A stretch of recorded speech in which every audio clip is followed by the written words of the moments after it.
இன்றைக்கி நம்ம பார்க்க போகிறது என்ன அப்படின்னா, பேபிக்கு வந்து கஷாயம். அவங்க இப்போது என்னோடய பேபிக்கு வந்து பார்த்திங்கன்னா 6 மந்த்ஸ் ஆகுது. ஆனால் நான் 4 மந்த்ஸ்லேருந்தே கொடுத்துட்ருக்கேன்.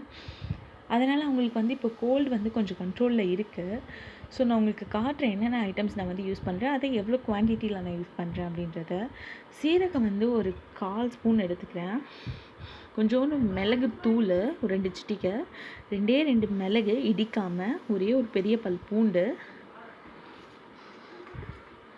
கொஞ்சோண்டு வெத்தலை இந்த அளவுக்கு எடுத்திருக்கேன். இது பேர் கற்பூரவள்ளி இலைன்னு சொல்லுவாங்க. இது 2 சின்னதாக 2 எடுத்திருக்கேன்.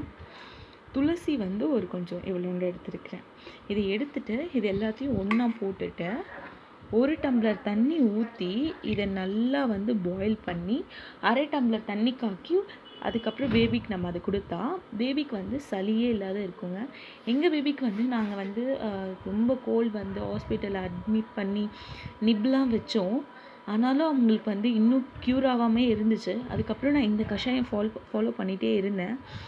இப்போ வந்து பார்த்திங்கன்னா பேபிக்கு வந்து நல்ல கண்ட்ரோலில் இருக்குது. ஸோ நீங்களும் உங்கள் பேபிஸ்க்கு வந்து ட்ரை பண்ணுங்கள். 6 மந்த்ஸ் அபோவ்னா கண்டிப்பாக இந்த கஷாயத்தை கொடுக்கலாம்.